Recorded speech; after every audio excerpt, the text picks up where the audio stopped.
Well, here we are, Welcome to our very first Bunny and Boo show. Bunny and Boo. So that's something we have been talking about for a long time, Yeah. and we have fairly busy schedules currently, with me being in training and Bunny doing a bunch of things at the home here. Hopping around like a bunny.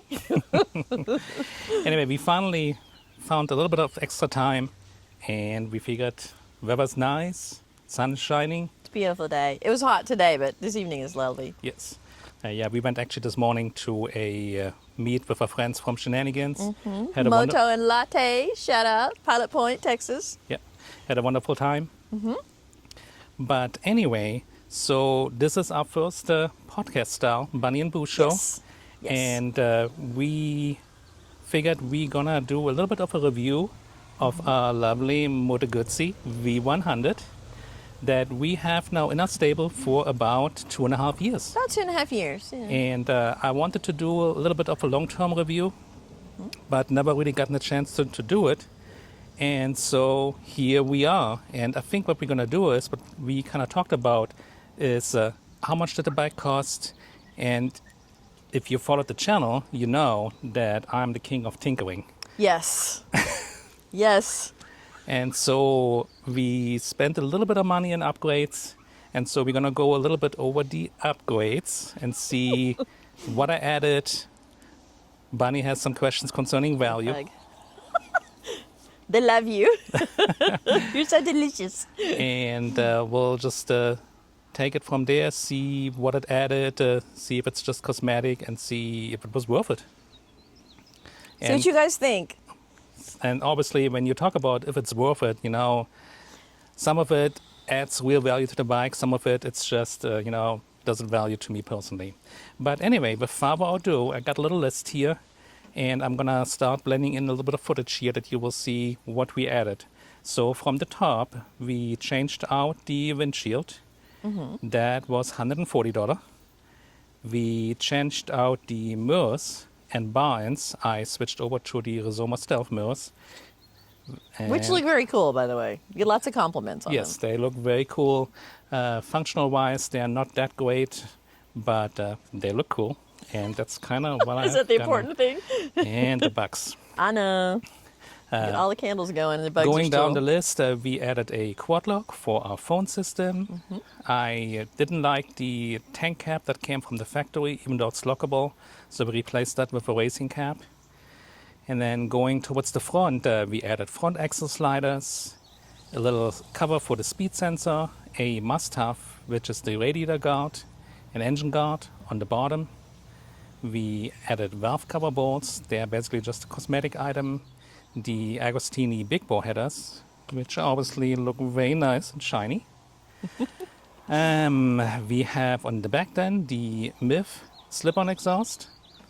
With that, obviously, we had to do the upmap, which is the tuning solution for the Moto Guzzi that basically brings the slip-on, the big bore headers, and everything else together and makes sure there's the right fueling, the right air-to-fuel ratio. It cleaned up the quick shift a little bit and also improved the rideability tenfold. And last but not least, you'll see down here I added some covers for the brake cylinder and the rear brake reservoir. Again, that's more or less just a cosmetic item. That said, overall, here's the big number. Drum roll! I spent about $3,300 on everything that I just mentioned.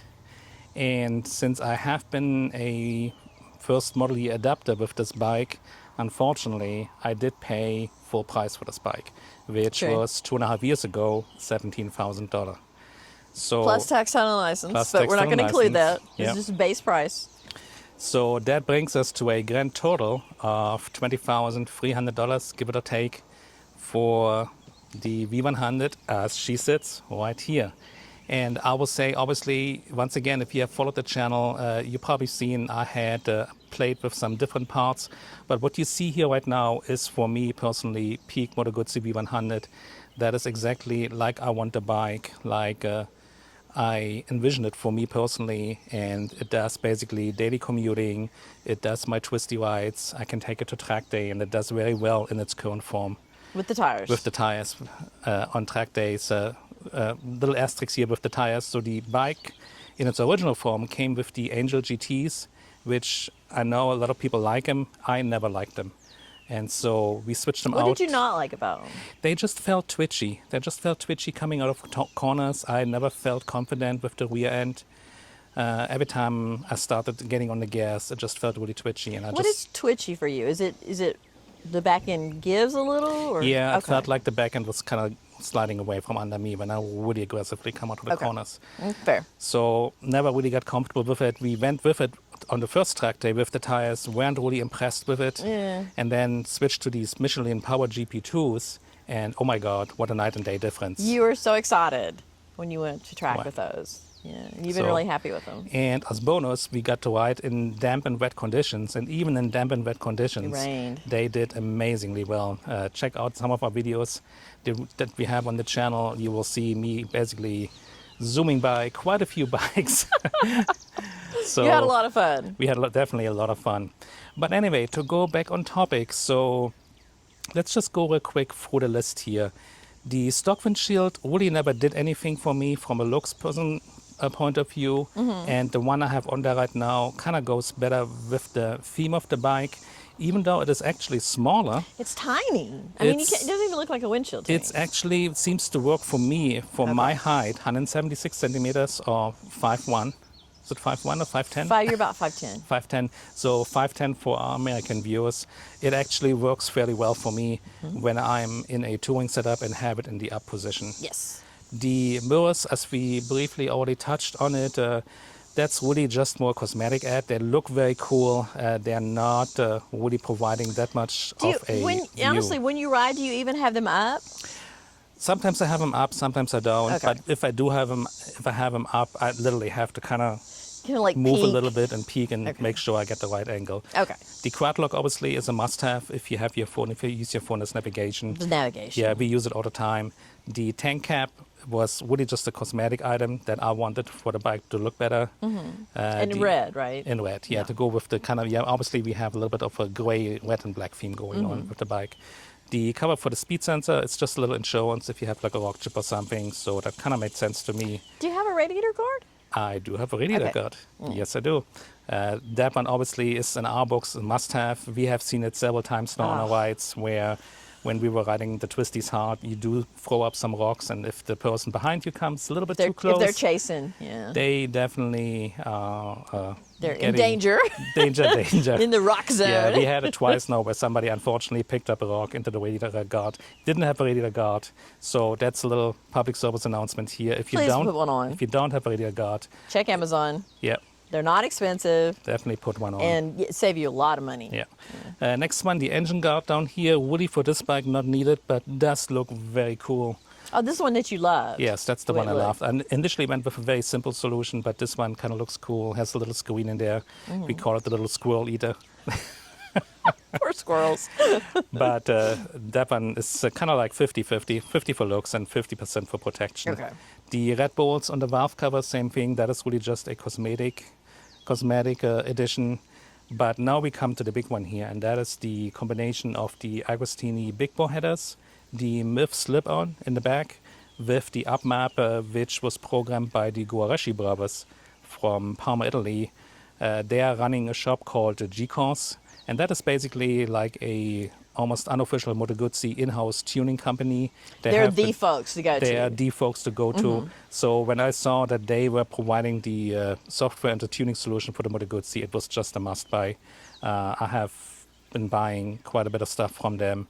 They are very track and racing focused, and they have been worked with Moto Guzzi for over 25 years. So they know what they're doing. But anyway, so what did this setup actually add, or why did I do this? Well, Oh, wait, I have a question before you get to that point. Is this everything that you're going to do to the bike? yes, the way the bike sits now, it is for me, like I said, it's peak Moto Guzzi for me. And there's nothing that is still outstanding. I remember we went to AF1 Racing in Austin. We went to MotoGP. Shout out to MotoGP because they're awesome. You guys talked about something on one of the Italian bikes, but was it the Moto Guzzi? Yes, we talked okay. about, and that's something I can get into here in just a little bit. Okay. There is still a little bit of a problem with the IMU from Moto Guzzi from stock format, but I'll get to that in just a second. Okay, because there's no official There's no fix fix for for it right now. but we might have a solution. Yes. Okay, all yes. right. So, but Carry anyway, on.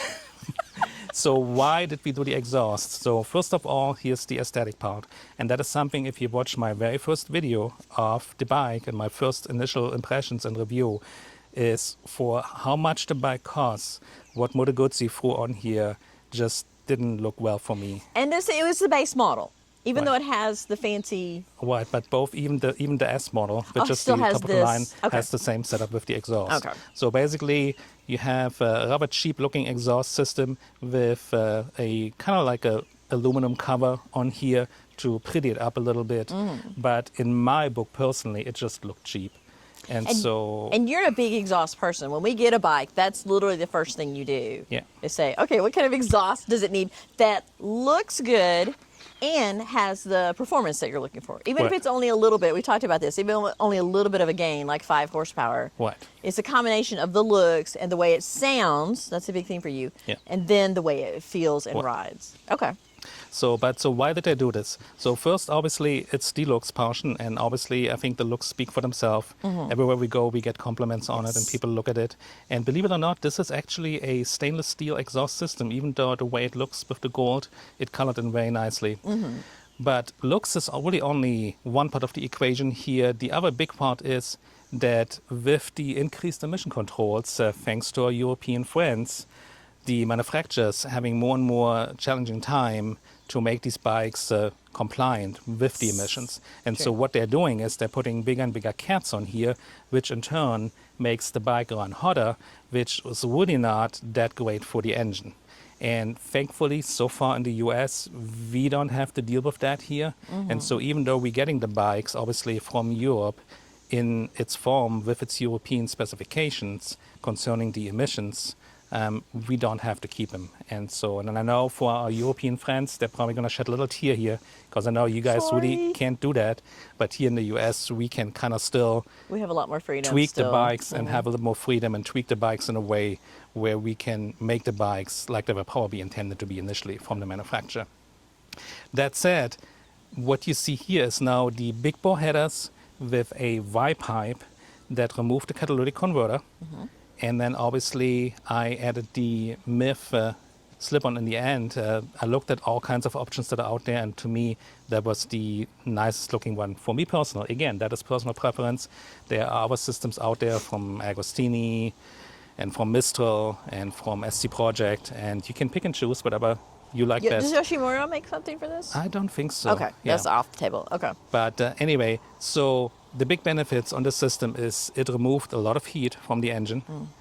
And with the software now from G-Course, it added a lot of benefits. The quick shifter improved by itself. Which You is, were really happy with that. which is after. something that we also noticed on the Aprilia, by the way, that was tuned by Garbo Racing out of Italy as well. Yeah, where but out of the box, it's a little. yeah, out of the box it awkward. was really clunky, and it's still somewhat clunky compared to the newer models, but at least they did something there on the software side for it to work better. It also removed any kind of power holes that were there, so you have a really even power band now, and obviously it is specifically for this combo now with the big bore headers, without a catalytic converter, and the MIF exhaust, and it has the right air-to-fuel ratios. Did this one have the little power hole at like 4,000 RPMs? Not as Okay. much, not as much You didn't as notice the as much as you did on the Aprilia Aprilia. Okay. 660. That was very noticeable on the Aprilia. There was a lot of hesitation on the throttle. Like when you twist the throttle initially, there was really nothing happening for like a second or two. And now, if you twist the throttle, Is it instant? as you can see on Okay. my videos, yeah, it is literally instant. So throttle response is improved tenfold. The overall rideability is improved. And like I said, you really have peace of mind that you're running the right air-to-fuel ratio for the amount of air and for the amount of air that's going in versus the air that's going out. That said, there's always a lot of questions concerning warranty, And Piaggio is a little bit finicky with that when they're basically saying if you do alter their factory software, you're avoiding the warranty.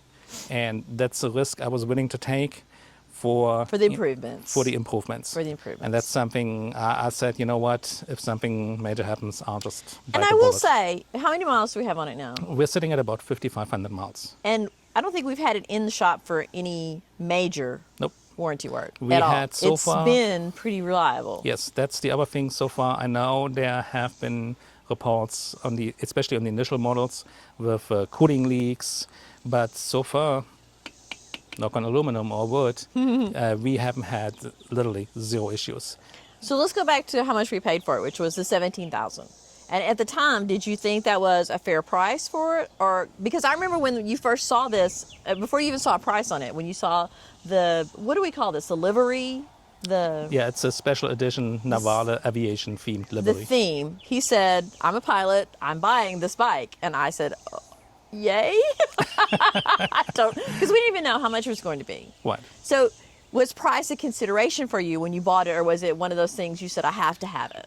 It was first year model, which we don't usually advocate because you don't know what's going to come up. Right.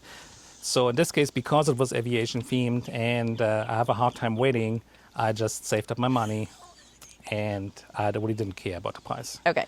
So now, 2.5 years later, You had to bring it up. I did. And you just rode our friend Chris is new. Is it 2026? It's a 2024, Is it 2024 the S model. S model? And what'd you think about it? So the S model by itself, there's always this discussion going on. The base model comes with a basic suspension setup versus the S model has a semi-automatic suspension where you don't have to do anything, where you don't have to do basically anything. just preset what you like and then the suspension adjusts automatically. And oh my God. Oh no, here we go. Yeah, so the suspension, when I went over bumps, this versus the S model, Very noticeable. it's very noticeable. Okay. It's very noticeable. So, but even more noticeable Uh-oh. was the quick shifter. That has been a complaint Even since though day one. yours has been upmapped to feel more fluid, shall we say fluid, Yeah. his is even better Yes. in terms of just Yeah. out of the box, just Yeah, compared to his, this one still is rather clunky Okay. and feels more like, like the people say that the transmission on the Guzzis feel like You can tell. a tractor. Like when you go into first gear, you get this big forward motion and a big clunk going on, and it still does that. and it still does that. Okay. But the quick shifter itself on the 24 models and forward, Moto Guzzi did something on the internals of the engine. I know that because I asked about it. And so they did some changes there. I don't know for sure exactly what they did. I think they did something with the fly plate and the clutch plates. But they did something, and it definitely worked because the way it acts felt. now, it's very close to how my BMW felt and how my Ducati feels. And that's 2024 is the second year model for the Yes. V100. Yes. And the S is the next step up. Is that what they call that? Well, an the S basically comes from the factory with the quick shifter. I had to Okay. actually add the quick shifter had on to this add it one. after. Yeah. I worked this one into the deal when I bought this one. Okay, so they did it at the dealer before we brought it home. Yeah. Okay. Yeah.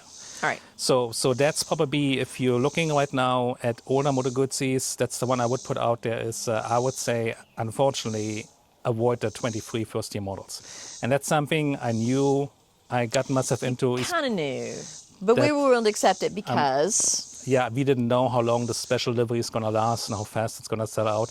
Turns out it's still around. actually it's still around and Yeah. it's not really selling that well, which is probably now a good lead-in into residual value of Italian bikes and Moto Guzzi, unfortunately, especially.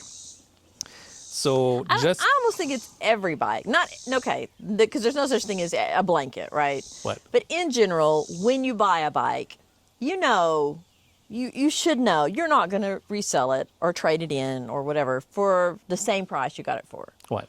And chances are a lot less than what you bought it. I mean, it's just the reality of it. It's like a car, right? You drive it off the lot, it loses 33%. 25, 30%. You got to expect the bike's going to kind of do the same, but some bikes are even worse than that. I understand. What? We talked to somebody today who has a BMW. What was that? An R or double R? I think the R1250, Okay. the cruiser bike. And he has what, almost 40,000 miles on it? Oh yeah, he's got 14,000 miles. Oh, no, never mind. That was the one with the S1000 single R. S1000 single R. Yeah. And he said No resale value on it. What? And that's a I mean, we're talking about a premium. What's the new BMW? Oh, here we're changing subject here for a second, but the new 2025? Yeah, so BMW decided that with the tariffs and with everything else that's going on, they're charging now for the new BMW M1000 RR $47,000 out the door here in Texas. Which, It's a lot of money. that's a lot of money if you think about it for a motorcycle. And especially if you put it in the context of what the gentleman today said, which is you can't resell it. It's not worth anything. Yeah. And his plastics, I think he said, were starting to fade. What? And so he carbon fibered the whole thing. So, I mean, I don't know if that's the answer. You put more money into it, but it makes him happy and it looked fantastic. It looked beautiful. Carbon fiber and red and black, and it was amazing. But And that's part of the same thing here, right? It's Right. just, some of these things, did I have to do them? No, I No. didn't, but it makes me personally happy. it makes you happy. And you look at the bike and you feel something, right? Oh, sorry. Sorry, microphone. Yeah.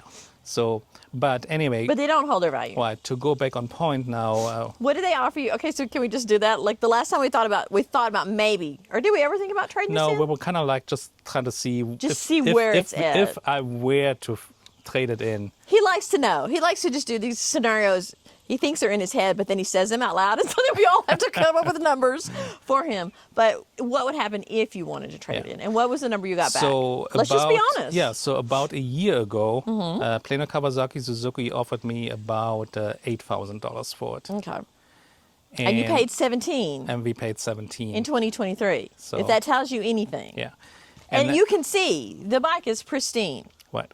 I mean, it's well taken care of. It stays in the red barn. We don't leave it out unless we're out somewhere What? for whatever. But it's not like a beat up bike. It's not. I mean, I would say it was in prime condition. What?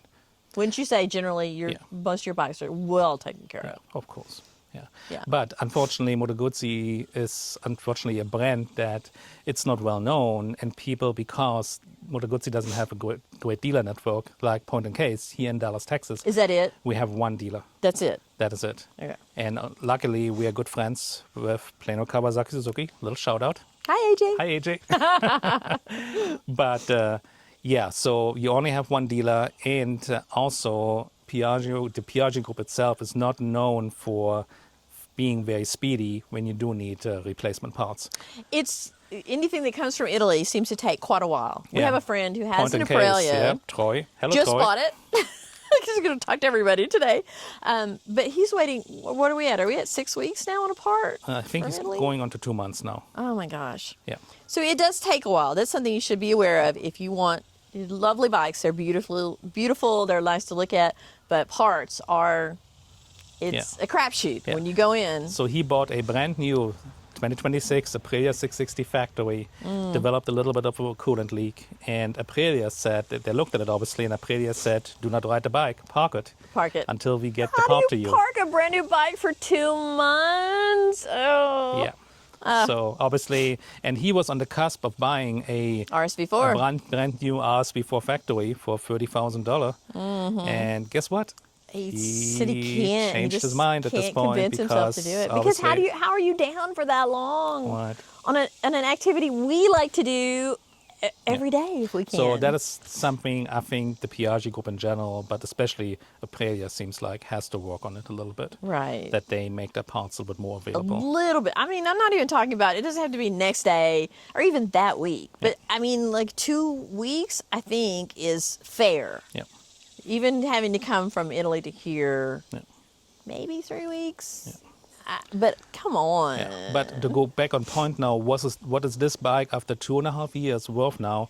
So we asked our local BMW dealer just to get a number out of them to see what it would be worth so we can give it a number. And they came back with $5,000 at this point.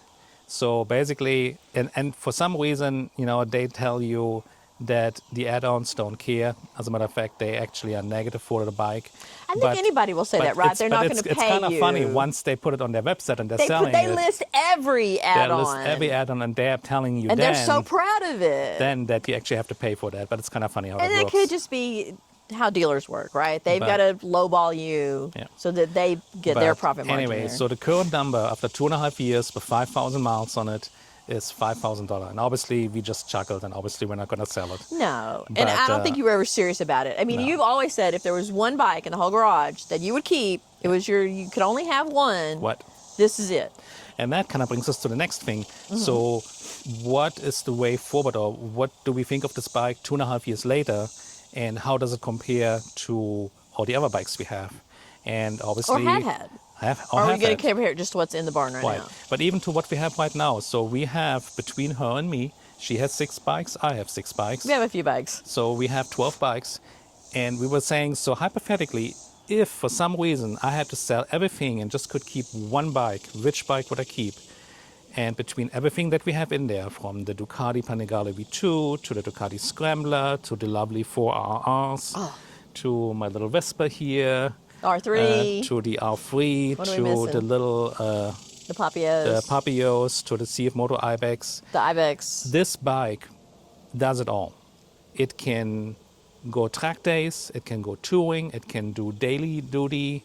I mean, heck, We I took it even to Oklahoma. We drove through water. I took it for water crossing, so mean- you could probably with the right tires. You could even do Yeah. some light ADV. Light ADV. It's But not, the clearance isn't really there for This would be the bike that I would keep.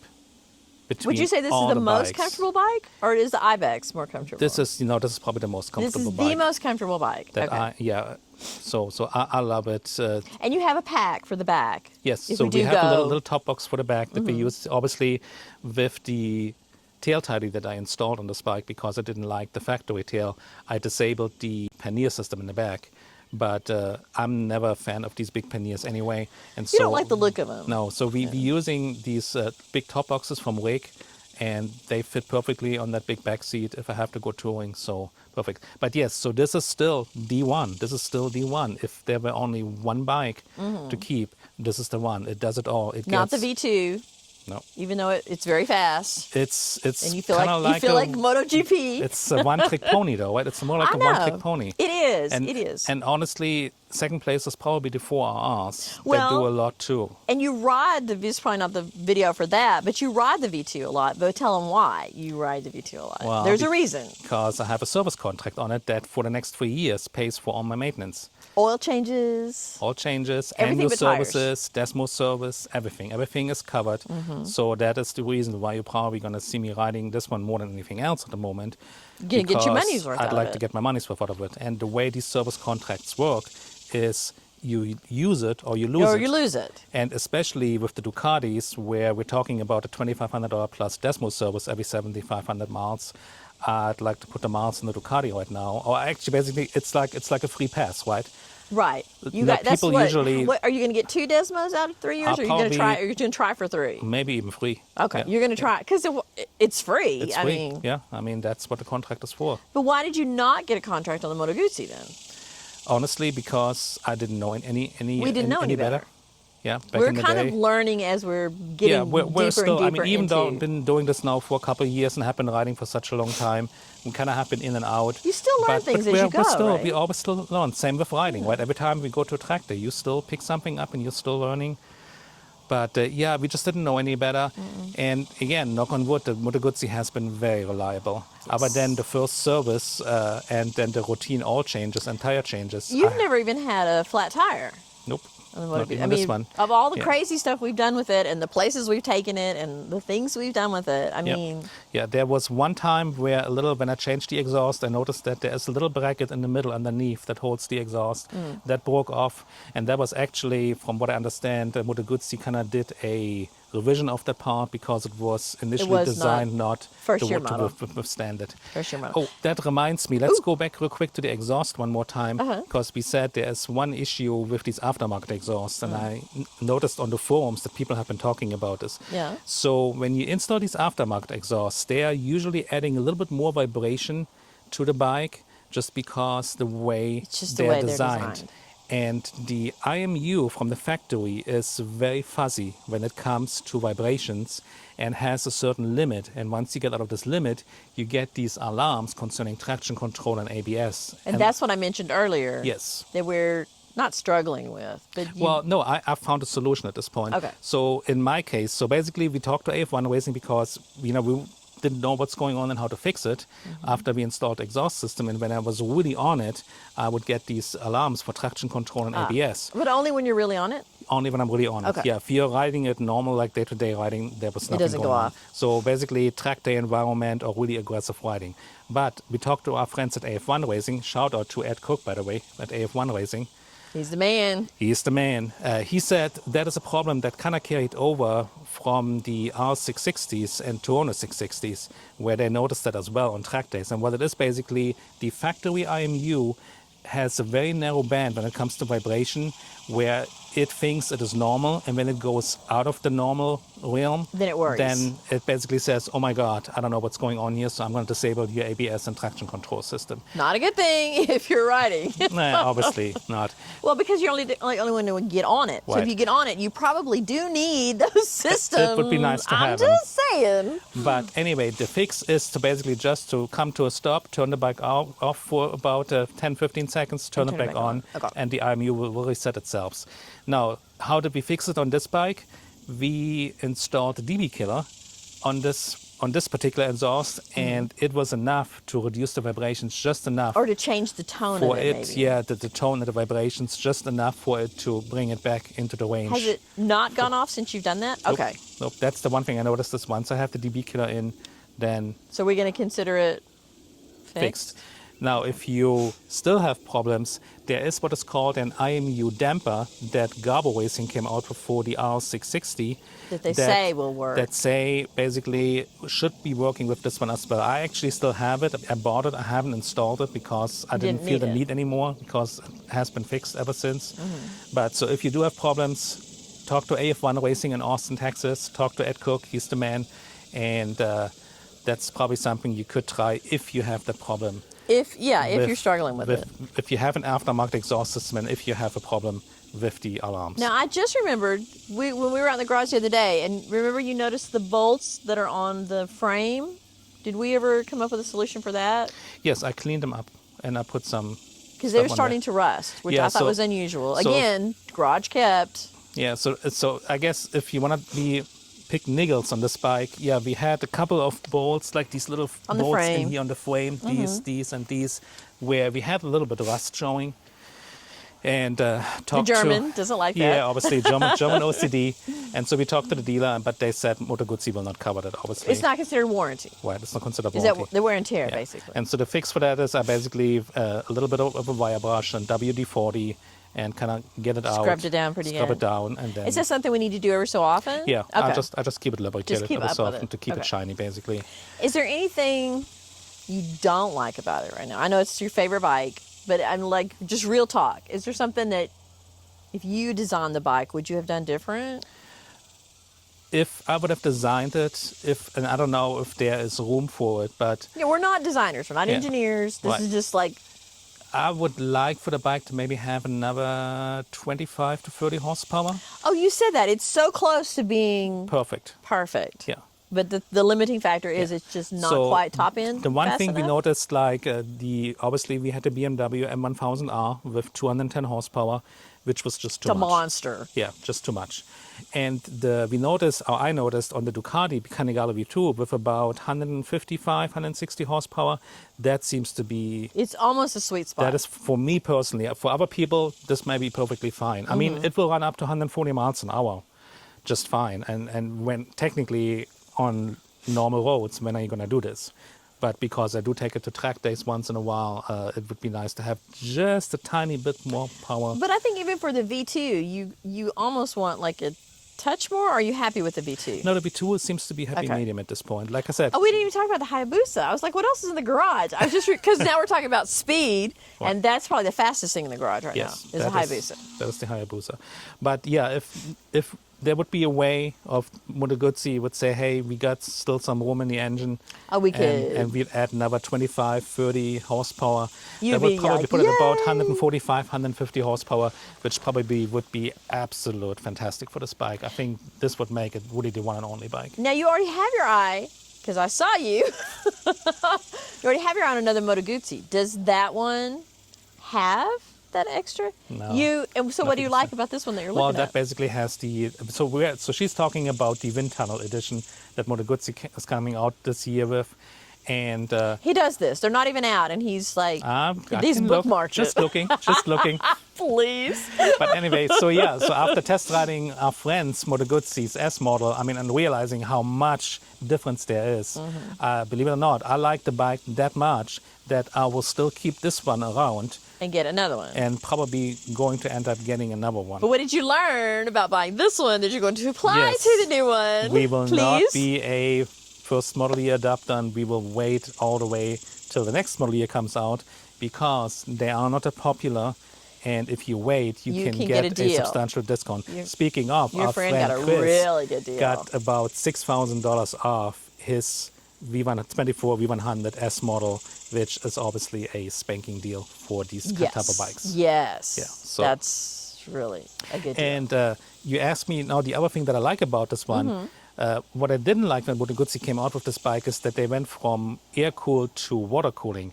But, This year? Yeah, well, in general with the V100. With the So V100, okay. we basically went from the V85, which was shaft-driven, air cooled, which means literally there's like so little maintenance, which is amazing. And you still love the V85. Yes, and I still keep, In a perfect world, you would keep probably... eyeing the V85 Strada. That would be great. Yeah. I just. We'd be a Moto Guzzi stable, I Yeah. think. But anyway, so that's the other thing I like about this bike a lot is it is still shaft driven. It is the only bike in its price class that is shaft driven. Oh. And you don't have to worry about chain maintenance. Every 7,500 miles you do a oil change for the shaft drive. And you don't worry oil. about it. But other than that, that is it. Now, there aren't many bikes that are shaft driven. No, it's usually the more expensive BMWs or there's some really big cruiser bikes that have them. But in general, Moto Guzzi is the only manufacturer that offers the shaft drive in lower priced bikes, which obviously compared to chain drive or even belt driven, it is very low maintenance. And yeah, I'm a big fan of it. Some people don't like it because it adds a little bit of driveline lash to it, especially when you go into first gear. Oh, you can feel But it. you can feel it. Okay. But for me, it's not a big deal. It adds, like they say, adds character to the bike, right? Should we put a PSA out now to if you have a bike that is not shaft driven, just remember every week, check your tire pressure, check your chain, look for kinks, make sure everything works, make sure it's not too loose, just, Yeah. save yourself a trip on the roadside. Yeah. Right. So, but anyway, so that's our 2.5 year review. I mean, there's really a lot to like. There's really only a little bit of niggles where we could say, yeah, would have been nice if Moto Guzzi would fix that, or would have been nice if they would have addressed But you it love this bike. from the factory. But overall, this is such an understated and underrated bike. And I do get it why people probably don't look at it, because Moto Guzzi being a small manufacturer, it's Italian and But it's you a bit get more looks expensive. everywhere you go. Yes. Everywhere you stop, people are like, what That's the is funny part. this?